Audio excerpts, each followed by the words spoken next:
To see everyone. Today we're going to have a hearing on SB 282. I'm going to go ahead and open up that hearing, and we will start with a briefing from our reviser, Charles.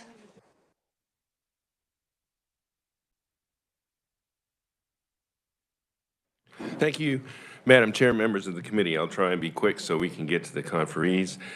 Senate Bill 282 modifies and places into statute a number of regulations governing daycare centers.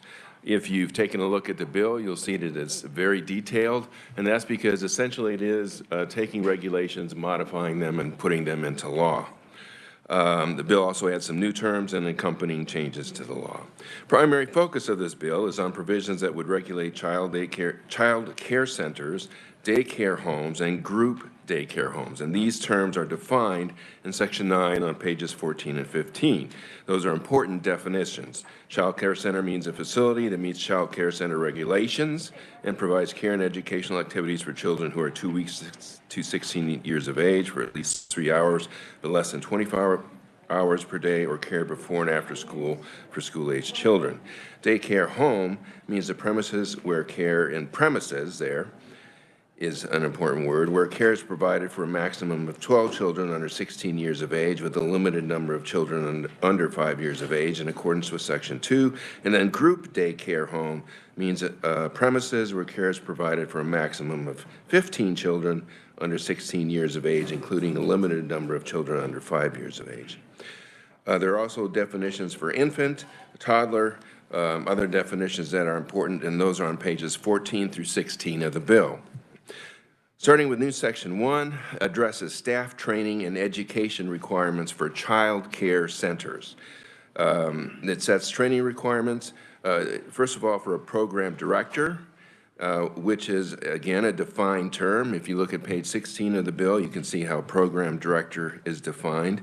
Must be at least 18 years old, and a child care center must have a program director on the premises. Training requirements are based on the number of children enrolled in the child care center and vary based on centers with fewer than 13 children, 13 to 24 children, and more than 24 children. So training options for a director include teaching experience in a licensed daycare facility, specified observation hours and workshops, specified hours of academic credit, or a relevant BA or BS degree. And you can see those requirements on pages 1 and 2 of the bill. They vary, like, as I said, based on the number of children, up to 13, 13 to 24, and more than 24.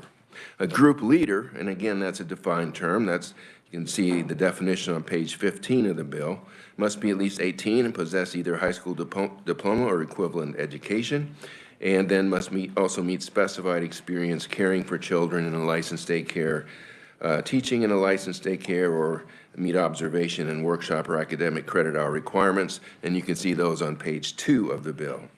An assistant group leader, defined on page 14, must be at least 16 and complete staff orientation at the time of employment.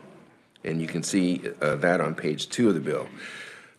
Staffing requirements and limitations within a unit of a child care center vary. So the unit is kind of an important definition there, and that's defined as a group of children within a child care center. You can see page 16 for the definition of unit. And that controls whether a group leader or an assistant group leader must be present and the minimum ages of other staff who may be present, and that's on page 3. So, for example, a unit with at least one infant must have at least one group leader present and may have a staff member present at least 16 years of age. A unit where all children are at least 12 months old must have at least one assistant group leader present and may have a staff member present who is 14. All staff members must be at least 3 years older than the oldest child in the unit.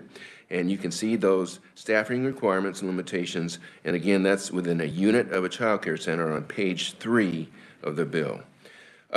Professional development training is the next topic, and all staff members are to complete professional development training as determined by the Secretary of Health and Environment, but not more than 8 hours per year. That's on page 3 of the bill. The Section 2 discusses the maximum limitation on numbers of children permitted per care provider for daycare homes and group daycare homes. based on the age of the children. So it establishes maximum limits on the number of infants and children of specified ages may be cared for in a daycare home, group daycare home. For example, one provider in a daycare home may care for up to 4 infants, 2 children at least 12 months old but under 5, and 2 children at least 5 but under 16.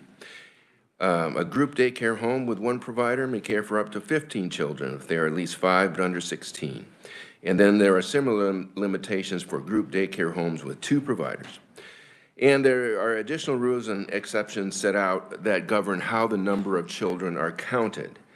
For example, there are special rules that apply during the academic school year and after school and during periods before school starts in fall and before and after school ends in spring. You can see those on page 4. The limitations that I discussed are on pages 3 and 4 of the bill. There's a provision about volunteers on page 4 of the bill. Volunteers may be counted as staff if they complete education and training requirements as set by the secretary, and if working directly with children, volunteers must be 3 years older than the oldest child. They must be supervised by a staff member.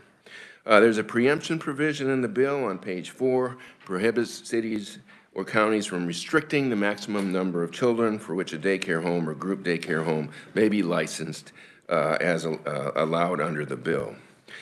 Section 3 discusses staff to child ratios and limitations on numbers of children within a unit of a child care center. So we're moving to child care centers, leaving behind daycare homes and group daycare homes, and now we're talking about ratios, not numbers. So within the permitted ratios, based on the age of the children, we're on page 5 of the bill.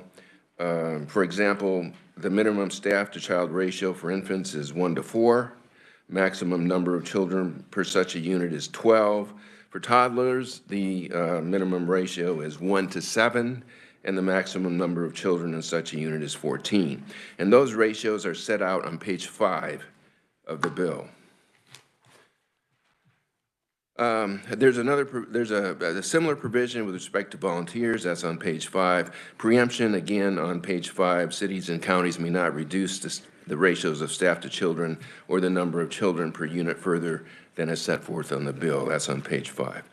Some additional requirements for child care centers are set out in new section 4.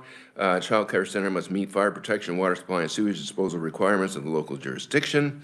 And there's a requirement with respect to square feet of floor space per child, which is 25, a minimum of 25 square feet of floor space, excluding kitchens and that kind of thing. Section 5, and now we're on page 6 of the bill, pertains to the licensees of daycare homes or group daycare homes. They are not required to live in the daycare home or group daycare home. Section 6, we're still on page 6 of the bill. The secretary may waive any requirements of the act upon request by a licensee. So a waiver provision in section 6 on page 6 of the bill. Section 7 of the bill discusses pilot programs. The secretary may develop and operate a pilot program, and under such a program, the secretary may waive any requirements of the act, including staff requirements. A license under a pilot program may be for up to 5 years. If the secretary determines the pilot program is successful, then the license is extended for an additional 2 years. The secretary is supposed to make recommendations for statutory changes and adopt rules and regulations, again, if the secretary determines that the pilot program was successful. And the secretary must submit reports regarding any pilot program to the legislature. That's on page 7. So the pilot program, you can see that on pages 6 and 7 of the bill. Section 8, now we're on page 13 with respect to the relevant amendment. Actually, Section 8 is an amendment to the expedited licensing statute for military service members and non-residents. And there are some just non-substantive changes, but the only substantive change you'll see on page 13 which is a provision that ensuring any licensing of individuals by the Secretary of Health and Environment would be covered by the Act, not only licensing with respect to KSA 82A-1201. So you've got the addition of a word including, and that's what that does. That's on page 13 of the bill. Definitions, pages 14, 15, 16. As I mentioned, a number of definitions there that are important, including assistant group leader, child care center, daycare home, group leader, infant, program director, school age, toddler, and unit. Section 10 provides that no annual license fee will be required for child care centers, daycare homes, or group daycare homes. If they fail to timely renew their license, then they have to pay a fee of $75. Section 11 on page 18, and that was on page 17, by the way, page 16 and 17. Section 11 on page 18 of the bill basically provides that the use of toothbrushes is optional. Section 12, and now we're at the end of the bill there, that pertains to the inspection of facilities. So effective July 1, 2026, the bill requires inspection of facilities licensed under the Act to be conducted by employees of the Secretary of Health and Environment. And the section further provides that the Secretary may hire, replace, or transition surveyors or similar employees working for a municipality who are now perhaps doing those inspections into the unclassified service. So the Secretary can hire those folks. If enacted, the bill would go into effect July 1st, 2023. Thank you, Charles. And committee, we also have Jenna Moyer here from the Revisor's Office to answer any questions you may have. Questions for Charles, and let's make sure they're revisor questions because I have a feeling with our conferees, we're going to get a lot more information about the details. Questions for Charles or Jenna? Senator Peck. Thank you, Mr. Chairman. On page 3, the professional development training, is there a definition in the legislation or in statute regarding professional development training for daycares, child care providers? Other than what's laid out in the bill, there's not a definition within the bill, other than what's laid out on within that section. On page 2, there's not a definition within the bill, but there may be in other statutory provisions or in the regulations. And if Jenna's here, maybe she could. That's fine. We can get that later. But it looks like in new section 6 on page 6 that the Secretary can provide a waiver from requirements of this Act. So the Secretary could waive the professional development training requirement. Yes. Okay. Thank you. Thank you, Madam Chairman. Any other questions for the revisors? Seeing none, thank you, Charles. Appreciate it. We will now move on to our conferees. We have 17 today, so we're going to have to limit testimony to 2 minutes each in order to let everyone be heard. And I want to remind conferees, we have your written testimony, so please make sure you summarize and just point out those important things that you want the committee to know and to remember. We will save questions for the proponents until all of the proponents have testified. Then we'll go to neutral questions, then opponents, then questions. Any questions about the format? Okay, we will start with proponent testimony, and we're going to start with Eric Stafford, Vice President of Government Affairs from the Kansas Chamber. Welcome, Eric. Thank you, Madam Chair. I will say for questions, I have to run down for Senate Fed and State at 10:30 as well. I was told I need to be ready at 10:50, so I'll go fast. Do appreciate the opportunity today to testify in support of Senate Bill 282, a bill that deals with child care that, quite honestly, in my 12 years at the Chamber, haven't really heard much from our membership on until last summer. And it is clear that it is becoming an issue for and an impediment to access to workforce, and it resulted in us asking a question to business leaders across the state So the two things that I want to make a point about today in the limited time that we have is, first, we asked the question, does childcare keep Kansans out of the workforce?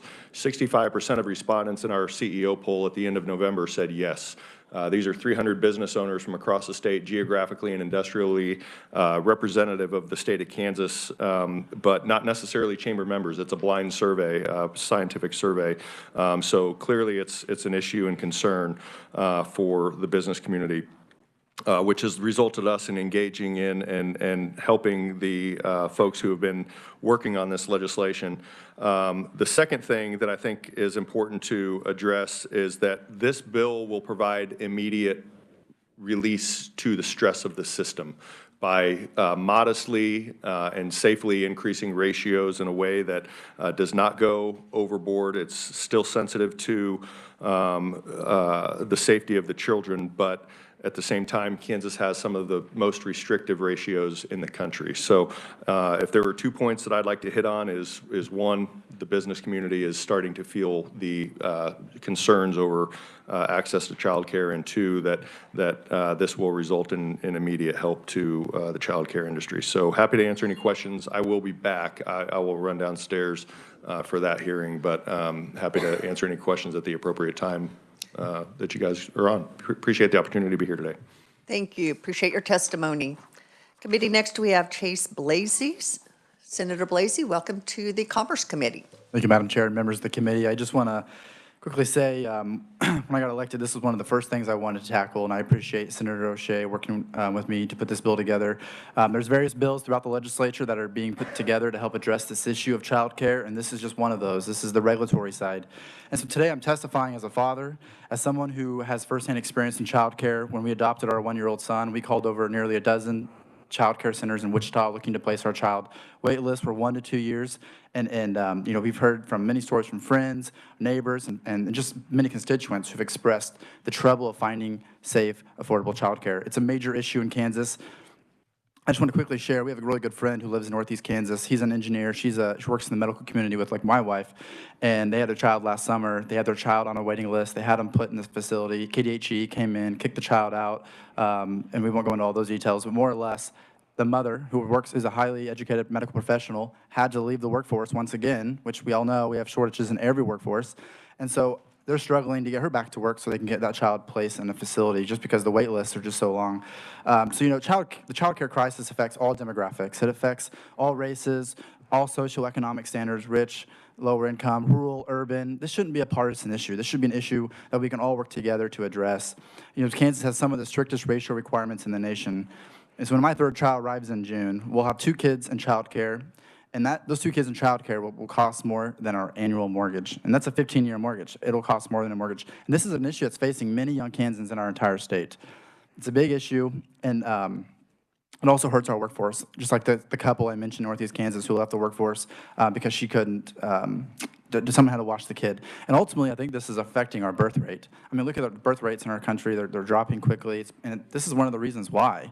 And this is going to have long-term consequences for our nation with the shrinking workforce and an aging population. So, you know, regulations over the course of time have eliminated hundreds of providers and therefore spots for our children.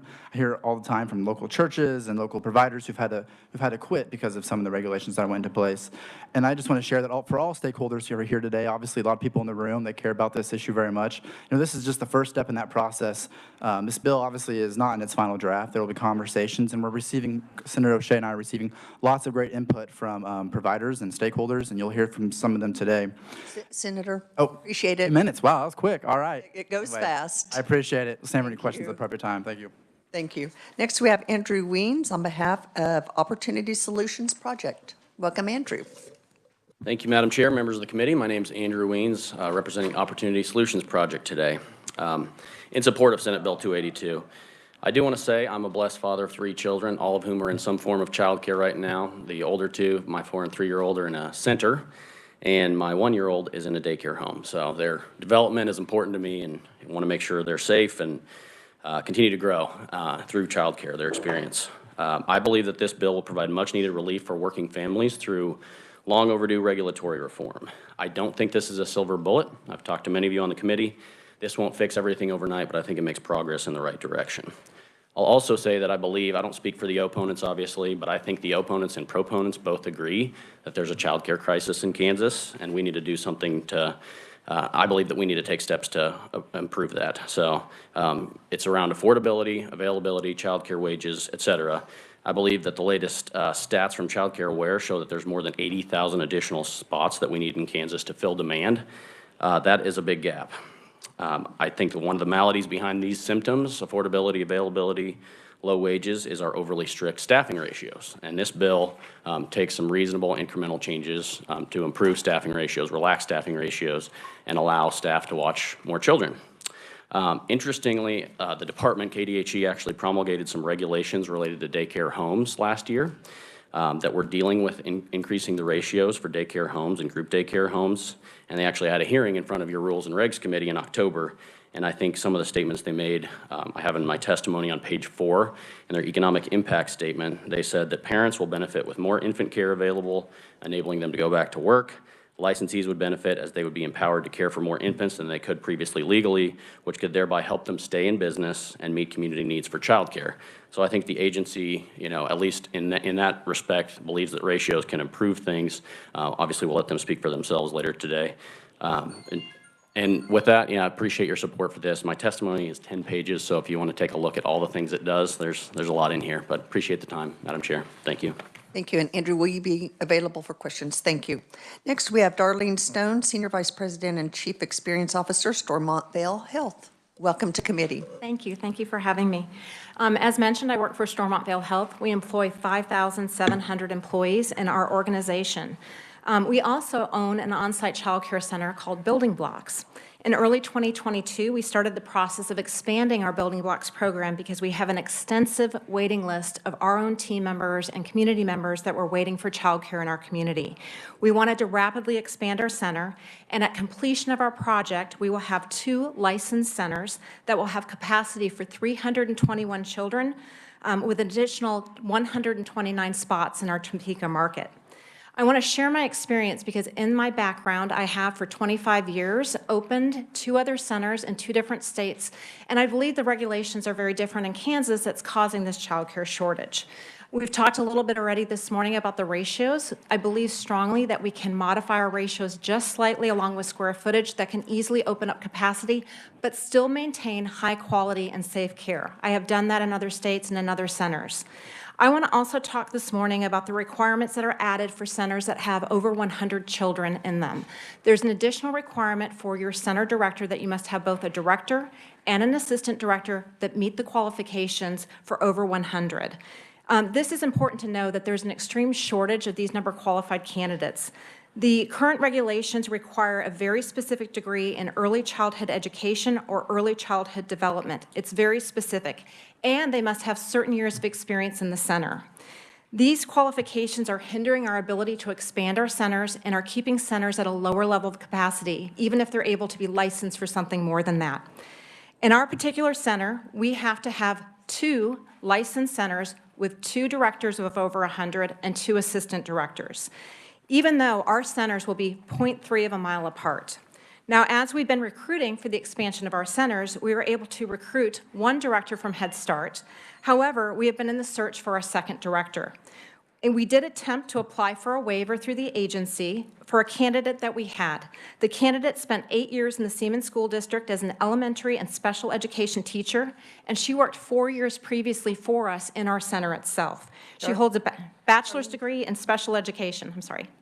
Your time is up. I'm so sorry. I know it goes quickly, but thank you so much for being here and your testimony.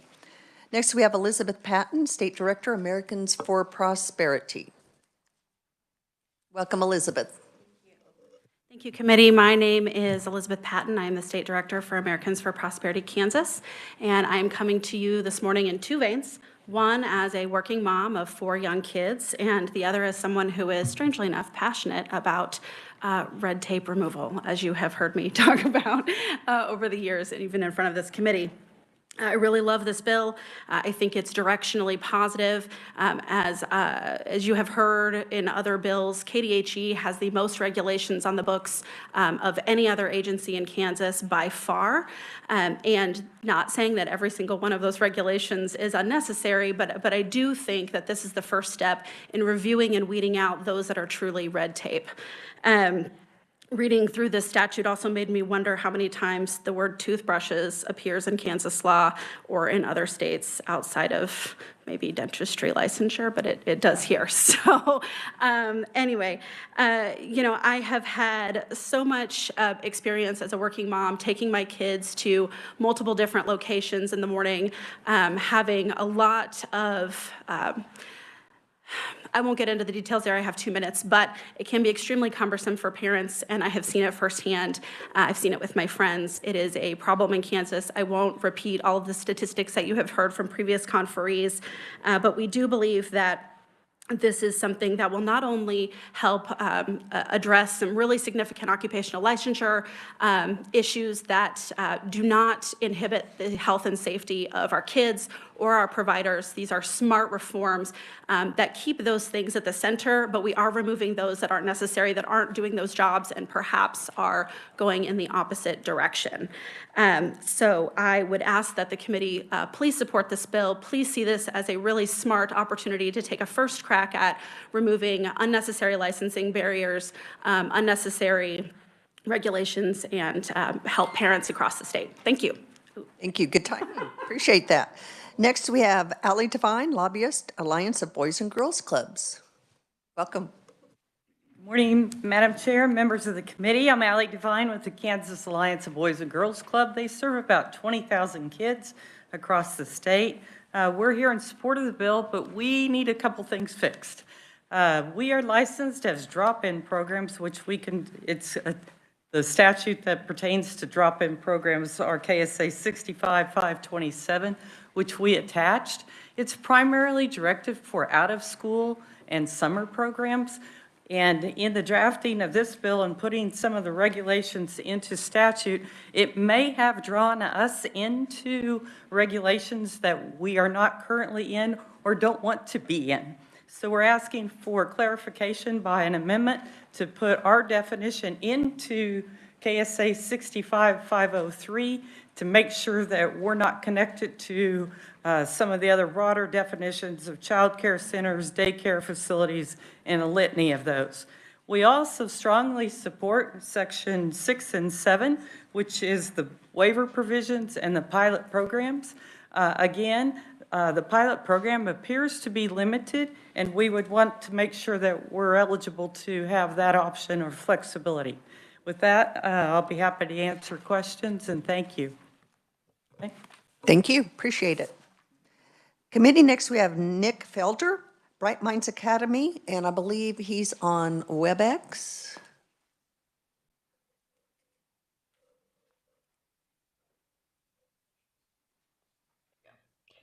Thank you, Madam Chair, for allowing us Good morning. to testify today in support of Kansas Bill number 282. It's a privilege to be here. My name is Nick Felder. This is my wife, Andrea, and we are the owners of Bright Minds Academy, LLC. We are a child care center for up to 59 children in Hays, Kansas. Our path to child care is pretty unconventional. We both went to school for other things. We met in the corporate world working at Blue Cross and Blue Shield of Kansas in Topeka. We got married, had twins, and 10 months later, we're expecting child number 3. So both being from the Hays community, we wanted to move back by family, have that built-in grandma support. And the main problem, what we found is that we couldn't find clear career transitions or available childcare options. There's no way we could find 3 spots for all 3 of our children under 2 years old. So we started digging into childcare regulations and decided why not make our career childcare and provide that to the families of Hays. So we decided to launch our own childcare center, went all in, obtained our program director credentials, sold our house to procure funding for the new building. And 3 years in, we're a thriving childcare business. But our problem now is we don't have nearly enough spots. We're enrolling for August of 2025 currently. So the biggest impact that this bill would have is that the proposed changes will create much more availability without structural changes to buildings. So decreasing square footage per child requirements while increasing staff to child ratios is a game changer for small to medium centers like ours. It'll have the opportunity to create additional revenue that will allow us to enhance our program while serving more families, which creates better employee benefits. It'll raise the standard of living for the profession, create a higher standard of care, allow us to provide more program amenities like field trips, playgrounds, technology, et cetera, and lower the frequency of tuition increases on our parents. So in rural markets like ours, tuition can't be as high as other larger markets like Topeka or Kansas City. So we stretch every dollar and run on thinner margins in a rural community. Less childcare options in a smaller community like ours is also a reality. So adding enrollment spots to each provider will help move the needle significantly. Parents are often faced with the choice of either staying in the workforce or expanding their family. They can't do both, as was spoken to earlier. So long term, we have ambitions to solve the childcare solution or problem in these as well as other rural communities. So thank you for your time. Thank you so much. I'm sorry your time is up, but thank you. Appreciate your testimony. Committee, next we have Jason Watkins on behalf of the Wichita Regional Chamber of Commerce. Welcome, Jason. Thank you, Madam Chair. Jason Watkins, appearing for the Wichita Regional Chamber of Commerce. We're here today because we're in the middle of a workforce crisis. Childcare, or the lack of access to childcare or affordable childcare, certainly contributing to that problem. We did our annual legislative survey back in October. We asked the question, is access to childcare a problem for your employees or potential employees? And 76% of the respondents said yes. Additionally, 2 weeks ago, we held a webinar on child care policy. Our webinars are really, really wonky, so they're terribly attended because they're boring. Over 100 people attended this webinar. I think that illustrates how big this issue is. And I would finally say in closing, Madam Chair, this legislature's done a lot over the last couple of years to try to address this. Tax credit last year for employers. This year you have a tax credit before the tax committee that would give a tax credit to people that take a job in childcare. Those are all good things. We think this bill is a good thing as well. So with that, we'd ask for your support. I'm happy to stand for questions at the appropriate time. Thank you, and thank you for giving us a little extra time here. Our final proponent is Martha Keaton-Farron from, I love this name, Miss Marty's Nursery School, Daycare Home. So welcome to committee. You're messing me up with 2 minutes, but okay. So I'm changing courses on you. You got my 4-page testimony, and I'm not going to read much of it. I'm going to talk about, what was I going to talk about? I changed it up. The crisis, the bill, and the fix. And I'm going to put the fix at the end, so you'll have to call me back. So, the crisis. On page 1, I just want to talk about recent times and what I hear. I'm not affiliated with any groups. I don't have special interests. I try to stay away from special interests. But I do get a lot of calls about infant care. I never get a call about a toddler. That doesn't, I mean, I'm not denying we have a crisis. But what we have are the few providers we have left in homes, because I can't speak for the others. Many of us no longer take infants. We just don't do infant care. Okay, I can come back to that if you want. A lot of us, and I'm included in this group, I'm taking a break from infant care for this school year. And some people are only filling, most people, probably only one spot with an infant. There's reasons for that, but I think I put it in my testimony. So the crisis, and home daycare providers can tell you this crisis has been coming since 2010. And I don't know what bills you all have looked at, but nobody ever pulls us into the mix to ask us for help. If you want to fix it, come to the front lines. Don't ask the special interests what they think.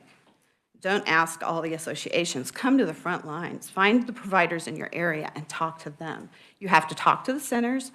You have to talk to the homes. You have to talk to the preschools. It's work. But we work. Page 2 is 2010, where it started with Lexi's Law. And I just sort of walked through. I was really involved in that committee process for that bill. It is rewarding and disappointing, to say the least. But this is where it started with our revised regulations, and it just went worse and worse and worse. And I apologize, I don't have my spreadsheet, I can't find it. But I broke down the loss of home daycare providers through this whole process. And basically from 2009, when we had 12,000 home daycare providers, and it's bolded at the bottom, when we reached the point in, I can't find, 2019, we had lost 70% of those home daycare providers to licensure. They got out. Martha, I am so sorry. Okay, well, call me back, because I got It's more to expired. say. We are going to I have, love questions, and I actually have questions for you guys. okay, we actually are going to now move to questions for the proponents, and I've already started a list. So, committee, we have about 7 minutes for questions before we go on to neutral and opponents. So we will start with Senator Dahl. Thank you, Madam Chair. I need Darlene Stone, please. Darlene, thank you for coming. All we're doing is we're talking about parents and what's, it's hard for we're not talking about the kids. The kids. So when we take this ratio off, we have more kids for a ratio. Have there been any studies done, the impact that we have when we take less kids with a adult that's teaching them versus more kids? It seemed like. That is a great question. So here's what I would state. When you look at the infant category, which is the category that's very heavily affecting our state, in 96% of other states in the United States, they have a ratio that is more lenient than what we have in the state of Kansas. There's only one other state that has a 1-to-3 ratio. 64% of the states have 1-to-4 ratio on infants. That's what your bill is proposing. We are not going to 1-to-5, 1-to-6, 1-to-7. So it is still safe care. And in both of the states that I've operated centers in and other locations, it was safe care. It was high quality. Our centers were recognized as one of the best in the state. Ours is now. Ours is now, and the centers that I ran in Florida and in Texas were the same way. And we were operating at similar ratios to what you're proposing in the bill. I would love to see numbers on a state that has higher than what we have and the numbers that we have currently, because at the end of the day, it's all about the kids. It is, and I would also refer you to NACE, the National Association for the Education of Early Childhood. Our state ratios in some cases are more stringent than the National Association for Accreditation, and that is the gold standard that we strive to when it comes to child care standards. Follow-up? So has there been any studies? I can't speak to the studies today. I'd be happy to go out and provide you that once we gather that information. I didn't bring that. Thank you, Senator O'Shea. Thank you, Madam Chair.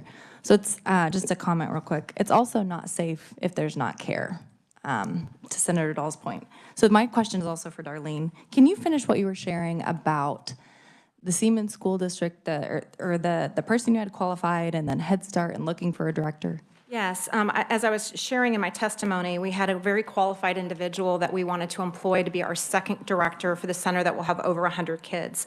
As I mentioned, she had 8 years of experience in the Siemens School District in both elementary ed and special ed, and worked 4 years previously in our own center, and holds a bachelor's degree in special education. Because of the very stringent rules on a director qualification of over 100, she did not qualify to be our director. We submitted to the state a waiver request for consideration, especially since we're operating 2 centers 0.3 of a mile away, and that waiver request was denied. So she has to sit with under 100 children at 99 children in that center for 1 year before we can apply for her to meet that director credential. So we will be leaving on the table 38 slots that are ready for infants and toddlers that we will not be open for up to 13 months. Senator O'Shea. Yeah, thank you. So the waiver wasn't granted, correct? That's correct. The waiver was denied by the state. By the state. And then can you tell me how much has the company put into childcare? How much money and effort? Yes. So with our expansion, we are investing $5 million in the construction of the new center that we are opening on Horn Street, and the remodel of the existing center on Southwest Lane, because that will become the infant and toddler center. And then the other location on Horn Street will be our older toddler, school age, and pre-K program. We are also investing $3 million a year annually to subsidize the cost of childcare for our team members at our organization to make the care affordable. Our break-even points on childcare is significantly higher than what we're able to charge for childcare in our system. Committee, any other questions? Senator Holland. Hey, Madam Chair, just very quickly, yeah, once again for Darlene, and thank you once again for providing childcare for your employees. I think that's huge. I think it's a responsibility of employers. But real quick, talk to me about square footage. Yes. If you had to pick the various things, the levers in this bill, what would be the one thing, if you could get one thing done, one feature, is that you would glom onto? So with the square footage, it does not align to the fire marshal square footage, and it is different than other states that we're seeing. So the fire marshal square footage, if I believe, is 35 square feet per child. State ratio is 35 for the daycare regs, 25 for fire marshal. In the regulations, they do count teachers in that ratio, so I have to count the 2 teachers that I have, so then I take 2 less children. So that is an issue for us, and it does not necessarily align to other states. Okay, thank you, Madam Chair. And final question, Senator O'Shea, unless any other. Okay, Senator O'Shea, final question. Thank you, Madam Chair. This one's for Nick. Nick online.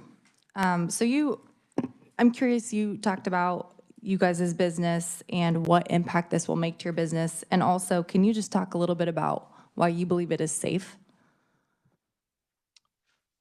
Yes. So we actually operate with an additional float. We call it a float position, but it's an additional hand in our 2 bigger rooms during the peak educational times of the day.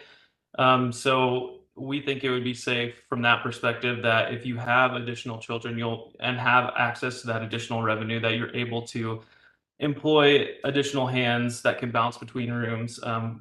Granted, that is not what people are held to, but as previously pointed out, this works in other states. I believe it's Alabama is 1 to 18 for the preschool age, and we are 1 to 12. In Georgia, it's 1 to 6 for the infant age, and we are 1 to 3. Now, I'm not suggesting we go that far down the rabbit hole, but as previously pointed out, this works in other states at these ratios to meet quality and safety standards. Thank you, Nick, and congratulations to you too. Okay, committee, I want to draw your attention to written proponent testimony. Tisha Brandenburg, Kimberly Harris, Tara Mays, Kelly Van Zwal, Joanne Knight, and Carol Fleshig.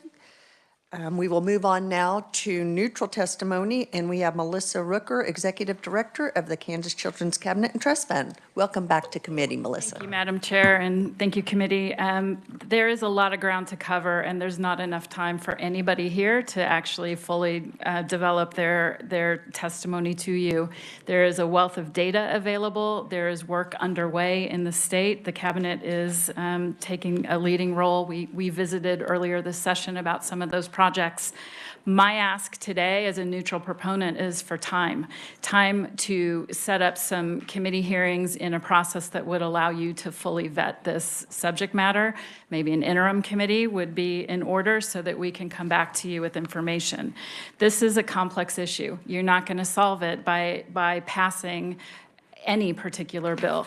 There is this page in your testimony is the first item that we've delivered in a current project that we are engaged with the Kansas Department of Health and Environment. We are currently helping them do a comprehensive review of all of the rules and regs that apply to child care licensing in Kansas. What the schematic is showing you is the universe of different layers of rules and regulations that exist. The bill addresses just the Kansas state licensing requirements, but this shows you the world in which these requirements interact. So what we would would like to avoid is creating consequences to putting the current rules and regs into state statute before we've had a chance to actually deliver the comprehensive analysis that we expect to deliver in a few months. So if we could have the time to provide you with the appropriate information before you make changes to state statute, we would appreciate it. We also have a career pathway that lays out the professional development standards for Kansas child care providers and the list of options available. This is something that the universe of providers in the state have spent the last 18 months working on together to create a unified approach to professional development and make sure we're honoring all the real-world experience and making sure it is workable. And then finally, there is community effort all across the state because we all agree we have a problem and we appreciate the time and attention to help work together to solve it. Thank you. Thank you, Ann. Melissa, if you are the only oral neutral, so committee at this time, we will take questions if you have any for Director Rooker. Senator Holland. Thank you, ma'am. Melissa, thank you so much for being here. Just real quick, how many of the proponents have reached out to you to date to talk about your work? Well, we have been actively engaged with Boys and Girls Clubs, Kansas Chamber, and a couple of the other local chambers in Kansas helping troubleshoot. We made sure that we helped Senator Dahl over the summer with a number of programs in his district get their license. We have had success each and every time that we have engaged to help make sure that we help programs locally navigate the process. So not everybody has reached out to us. I would say that I want to draw attention to the fact that the Children's Cabinet led some work surveying child care providers last year to get a sense. We did a provider mapping project and mapped their experiences. We interviewed 900 child care providers. So we maybe didn't interview all 23,000, but we have certainly made every effort, and I would love the opportunity to make more of that detailed and nuanced information available to the legislature before we embark on statutory change. Senator O'Shea. Thank you for being here. Thank you, Madam Chair. KDHE had made a proposal similar to this bill to change the regulations earlier this year, and then they withdrew and decided to not change those regulations. Can you speak to that? Thank you. It's my understanding that it is on hold based on the public input and the appearance in front of the Rules and Regs Committee.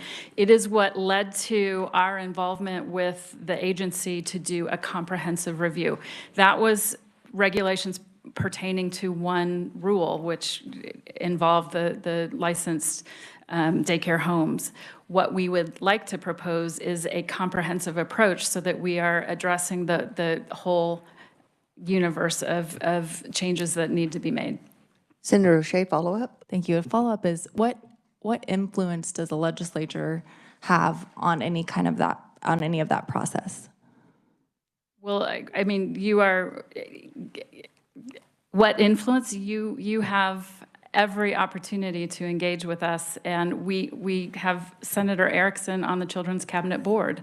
We have opportunities with the governor's task force that is reviewing the early childhood governance structure, includes 4 lawmakers. And if you hold an interim committee, you can compel whomever you wish to come testify and provide more information to you.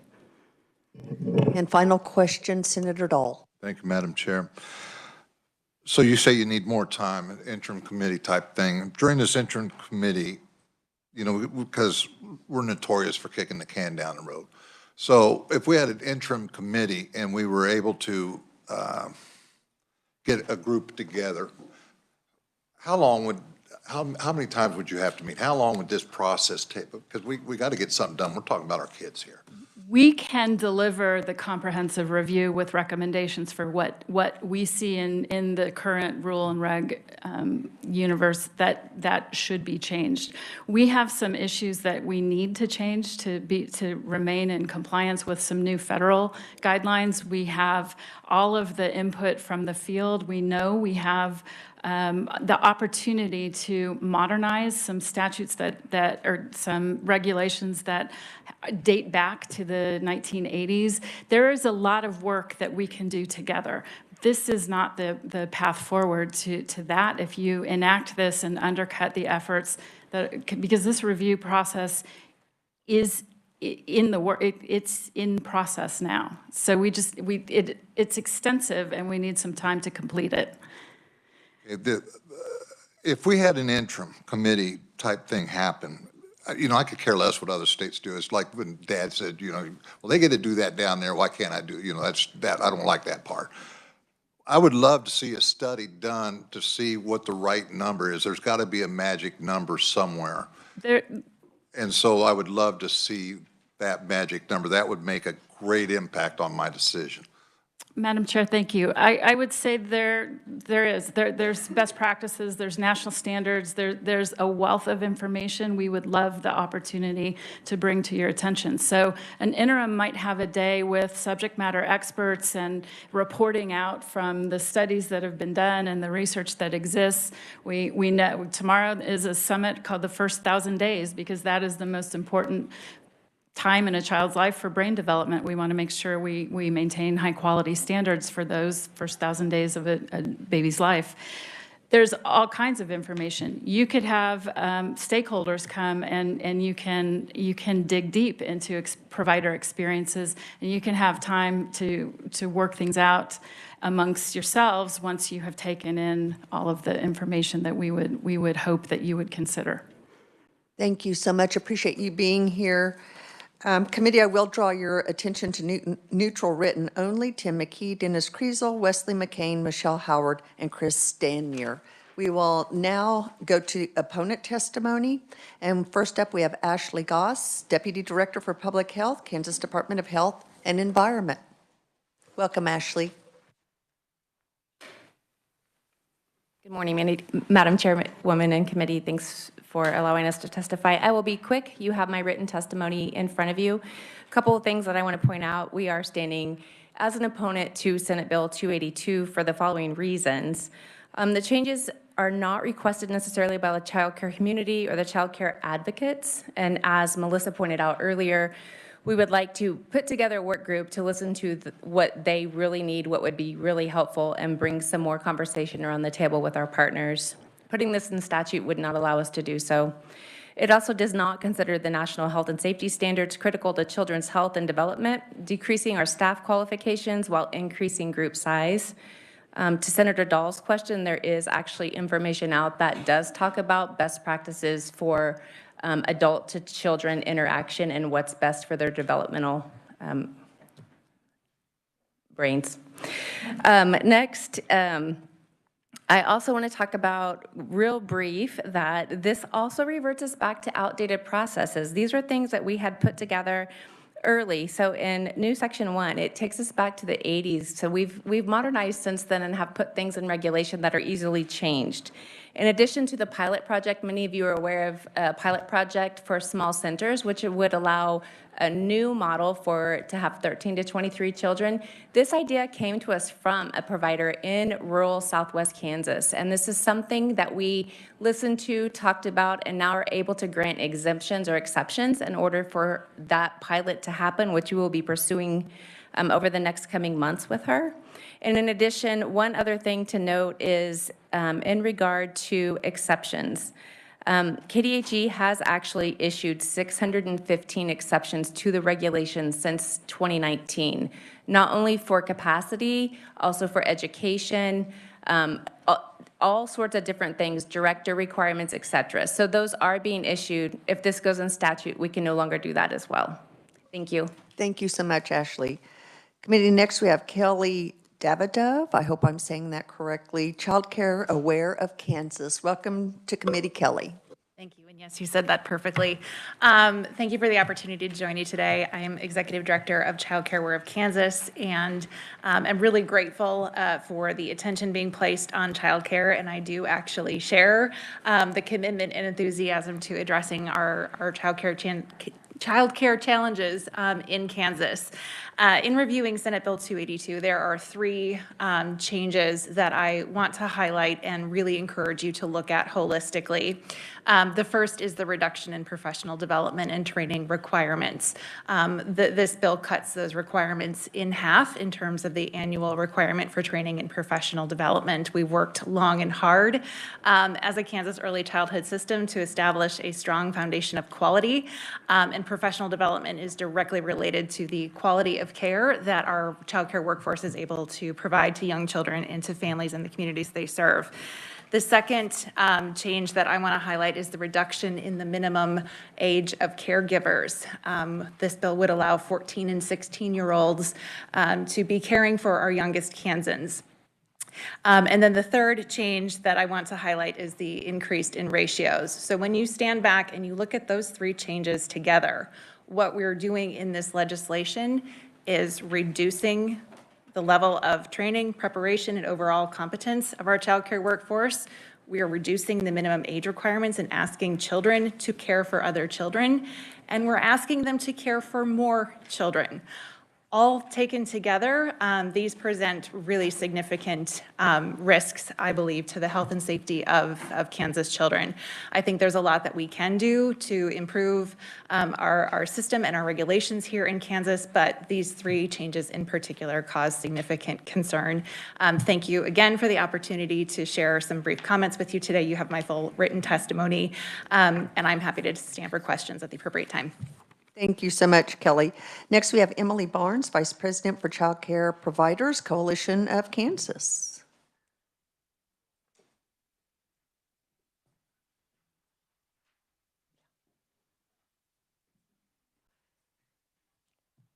Welcome to committee, Emily. Thank you. Thank you, Madam Chair and members of the committee. I appreciate this opportunity to come and speak. Sorry, while I bring up myself. I appreciate Senator Dahl, the comments that you have made in this. You are the first person here to speak about our children as if they are humans, that we need to consider their safety. I heard much misinformation and talk about our children in the proponent end as if they are commodities upon which we capitalize. Ratio is a topic that we need to talk about. Many of these elements in this bill are conversations that we must have. However, the application of it in the legislative realm is inappropriate at this time. I come to you as the Vice President of Child Care Provider Coalition of Kansas. I'm also the advocacy chair. I have sat in many, many work groups, panels, meetings with many of the people in the gallery here. I feel like I have a very strong, respected relationship with them where we can work through and talk about much of the work that you are asking about. How long would it take us to get this done? I can tell you when it is appropriate to answer questions about tangible results that we have collaborated upon in the last 3 years.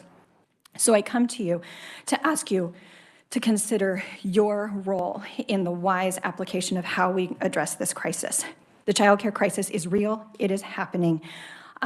As you can see, members of the workforce, we have different opinions. I am a person who has built their business upon the care and service to families of infants.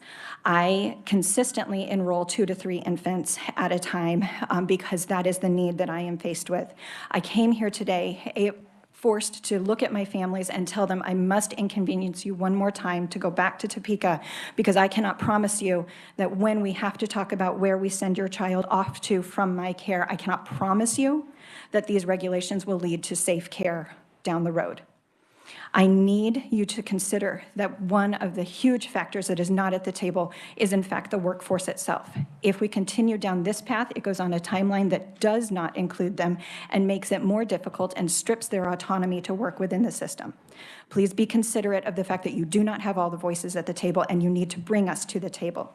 Thank you. Thank you very much, Emily. And I'm happy to stand for questions and look forward to the opportunity to stand for questions. Appreciate that. Thank you. Next, we have Tiffany Manns at Home Play School. Welcome to committee, Tiffany.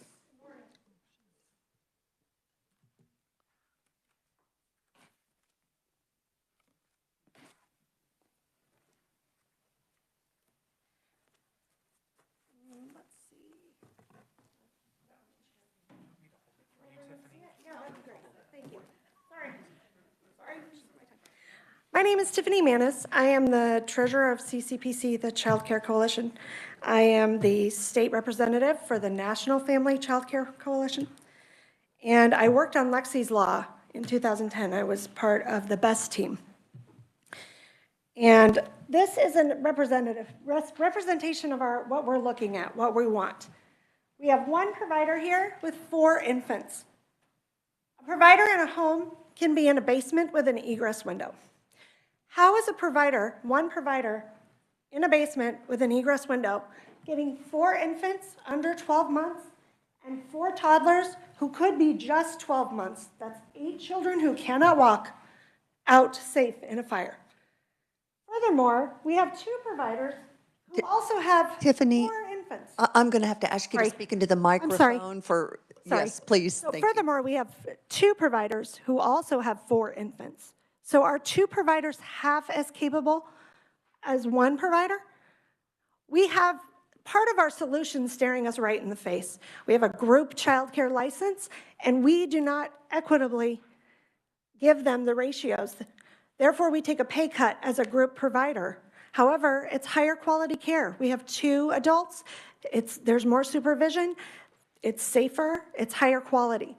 But we penalize them financially to take a second person. And there is no ratio change if you add a 3rd person. Doesn't matter. It's still the same ratios. Sorry. I'm very anxious about putting ratio and group size and age change, because it currently in an in-home, 18 months and under is infant, not 12 months like a center. I am for changing the age range. However, if we put this into statute, it's very hard to change if something terrible happens. It's timely and tedious. If it is not statute, we can change a regulation much quicker if we have an emergency situation, so that we don't have a Jackson's Law to work on. Thank you so much for being here in your testimony. Committee, the next conferee is unable to join us, but we have her written testimony, so we will move to Daniel Clausen, Education Policy Advisor, Kansas Action for Children. Welcome, Daniel. Thank you, Madam Chair and members of the committee. She already introduced me, so I will skip that portion. Kansas Action for Children is a nonprofit, nonpartisan advocacy organization working to make Kansas a place where every child has the opportunity to grow up healthy and thrive. Everyone in this room is here because we care about children, and we know there's a child care crisis in the state of Kansas. Our system needs significant improvement to meet the needs of families and children. This bill attempts to do just that. Adjusting regulation may be part of the solution. We've heard pinch points from folks today and throughout feedback to this bill in the past. However, putting these regulations into statute is not part of the solution. The average annual cost for an infant in care in Kansas ranges from $7,300 to $12,000. Yet, the average median wage for a child care worker in the state is $10.90. As you can see, parents can't afford to pay more, and providers can't afford to take less. The child care system in the past and currently has benefited greatly from workers who are willing to do this critical work for less than they are worth because they have a love for their profession. However, the current compensation system needs to be fixed, and until it reflects a true cost of quality, demand will continue to exceed capacity. Parents, as we know, are their child's first teacher. The time they spend at home together is essential to healthy development. However, a majority of Kansas parents do not have the option to stay at home with their children full time, so they look for the next best thing, a high-quality, nurturing environment where they know their child will be safe, not watched, educated, and safe. Child care regulations are about keeping kids safe while they are cared for by others, and staff-to-child ratios are a large part of ensuring that safety. Looking at our surrounding states, this proposal would give us the least restrictive ratios, which is not in the best interest of our children and providers. Thank you, and I will stand for questions at the appropriate time. Thank you, Daniel. Committee, our final opponent is Logan Stinson, Policy Coordinator, Thrive Allen County, and Zero to Thrive. And I hope I pronounced your name correctly, Logan. If not, please correct the record. Welcome to committee. Very deep in the back there, so sorry about that. But yeah, great to meet you. My name's Logan. I'm from Iola and with Zero to Thrive. Our focus as an advocacy coalition is on childcare. It's about addressing the struggle, the lack of availability and affordability, as well as investing in the workforce. I think I was really, as we're listening to the negative testimony, there's so much agreement, amongst everybody in this room regarding the childcare crisis and the availability. We've heard about the importance of having that quality care, but also the fact that care has to exist. And so, I think one thing that as we were doing a road trip across the state, talking to different community members, talking to providers, especially in rural communities, they talked about the financial strain of running their program and that many of them are facing closure. I'm reminded of a story that I heard from my grandma. She worked as a child care provider in the 80s for First Baptist Daycare in El Dorado. And I asked her, why'd you leave that field? Because I know she loves kids. And she said, I was burnt out. Our administrator did not limit, and I was trying to also find what the ratios were in the 1980s, but I could not find that. But she was talking about how their program went over those numbers and that they took everybody. And that the concern was that there was major burnout she experienced. She also only got paid $3 an hour, which was the minimum wage in the 1980s. 40 years later, we're not far from that. There are providers, especially in our community in Iola, that still make minimum wage. And so, we look at the problem is a quantity of capacity for childcare in our communities. But your job, and I think the job of everybody in this room, is how do we balance that quantity with quality? And ensuring that, if we do have high standards, heck yeah, we do. This is Kansas. Maybe everybody else is at the gold standard. We're at the platinum standard. And I think especially for the Commerce Committee, when thinking about how can we recruit the workforce from across the country to come to this state, let's have the best child care that we can and invest in it, and especially the workforce. So thank you. I look forward to answering questions. Thank you very much, committee. I apologize for running a little late, but we are going to allow 7 minutes for questions for opponents, and we will start with Senator O'Shea. Thank you, Madam Chair. My question is for Kelly with Child Care Aware. So I would say I'm a fairly well-connected individual, but our current system forced me and my real-life human toddler into unregulated care for 5 to 6 months. So we had aunts and uncles, friends from church. Friends. At some points I had his great-grandparents, 90 and 94, watching him. Sometimes he was with me at meetings. Do you think that's safe? I'm sorry to hear that has been your experience, and I think there are a lot of Kansas families that have shared your experience. And I do not agree that unregulated care is safe necessarily. It's difficult for parents to cobble together care like that, and when it's outside of the regulatory system, yes, obviously there are concerns. I think we have opportunities to expand the availability of regulated, licensed, high-quality, affordable childcare in this state. And again, I'm so grateful to the committee for entertaining this. I think there are a number of things that we can do to address that. Thank you, Madam Chair. It's been hard because we hear a lot of that, but then we're not hearing the solution. So I passed out to the committee, there was a survey done by KU from providers that was asking what regulations present the biggest challenges to you in your business and why. And when you read in there, you'll see that if people can't find care, they're resorting to things that aren't safe. And one of these, someone said, I can't find a substitute because of the rules. And so the parents just take turns taking them. And the provider said in there, how is that safe? Thank you. Committee, other questions for opponents? Senator Peck and then Senator Schallenberger. Thank you, Madam Chairman. This question is for Ms. Clausen. On the front of your testimony in bold, you put that, however, until the compensation system is fixed, et cetera, is it the position of the Kansas Action for Children that if the compensation was increased, that this problem would remedy itself, or this is just part of the solution? Thank you for that question, Senator. We would say that it's part of the solution. I think that KAC would argue that compensation is a larger part of the solution than regulations are. But yes, it's part. As has been said by both proponents and opponents of this bill, this is a complex issue, and we all know that while this bill tackles regulation, it's not going to solve the whole problem.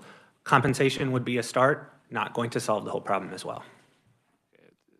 Thank you, and thank you, Madam Chairman. This is an area that I love my grandchildren, great-grandchildren, but you couldn't pay me enough to care for them day in and day out. With all due respect, Senator, they probably take after their grandfather and great-grandfather, but I digress. You teed that one up for me, don't argue. Senator Schallenberger. Thank you, Madam Chair.